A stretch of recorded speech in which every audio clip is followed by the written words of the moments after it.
بسم الله الرحمن الرحیم. انا لله و انا الیه راجعون.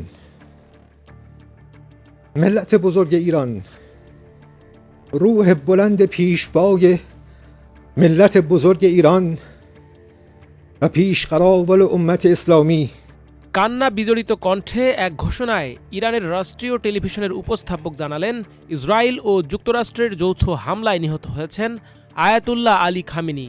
সর্বোচ্চ নেতার মৃত্যুতে দেশটিতে ৪০ দিনের রাষ্ট্রীয় শোক ঘোষণার কথাও জানান উপস্থাপক। حضرت امام خامنه ای با نوشیدن شهد گوارای شهادت در ماه مبارک رمضان به ملکوت اعلا پیوست. চলমান যুদ্ধ শুরুর আগে দীর্ঘ সময় ধরে ইসরায়েল ও যুক্তরাষ্ট্র খামেনিকে আক্রমণের ইঙ্গিত দিয়ে আসছে।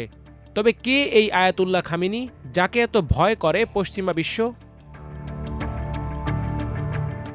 আয়াতুল্লাহ আলী খামেনি হলেন ইরানের সর্বোচ্চ নেতা বা সুপ্রিম লিডার। গত প্রায় ৪ দশক ধরে তিনি দেশের সর্বোচ্চ পদে রয়েছেন এবং ইরানের বিচার বিভাগ, পার্লামেন্ট, সামরিক বাহিনী, বিপ্লবী গার্ড এবং কুদস ফোর্স সহ সকল রাষ্ট্রীয় কাঠামোর উপর চূড়ান্ত নিয়ন্ত্রণ বজায় রেখেছেন।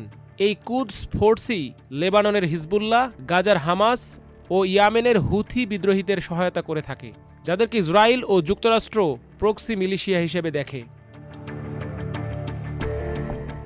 ইরানের সর্বোচ্চ ধর্মীয় নেতার শাসনের এই ব্যবস্থা চালু হয় ১৯৭৯ সালে ইসলামী বিপ্লবের পর থেকে। ওই বিপ্লবের মাধ্যমে ইরানে রেজা শাহ পাহলভীর রাজতন্ত্রকে উৎখাত করা হয়।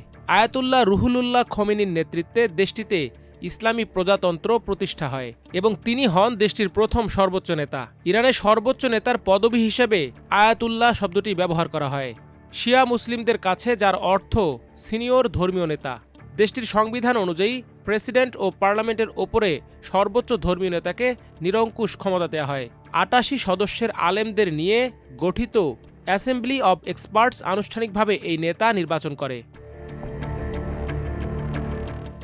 আয়াতুল্লাহ আলী খামেনি ছিলেন আয়াতুল্লাহ রুহুল্লাহ খোমেনির ঘনিষ্ঠ অনুসারী। তিনি ১৯৩৯ সালে ইরানের মাশহাদ শহরে জন্মগ্রহণ করেন। ১৯৮৯ সালে প্রথম সর্বোচ্চ নেতার মৃত্যুর পর আলী খামেনি ইরানের সর্বোচ্চ নেতা নির্বাচিত হন। তখন থেকেই তিনি দেশটির পররাষ্ট্রনীতি ও সামরিক কৌশলের প্রধান নির্ধারক হিসেবে দায়িত্ব পালন করছেন।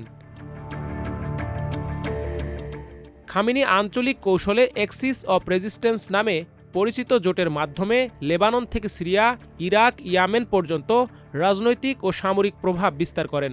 যুক্তরাষ্ট্র ও ইসরায়েলের বিরুদ্ধে তার কড়া অবস্থান, পারমাণবিক কর্মসূচিতে দৃঢ়তা এবং অভ্যন্তরীণ বিরোধ কঠোরভাবে দমন তাকে একজন কট্টরপন্থী শক্তিশালী নেতায় পরিণত করেছে।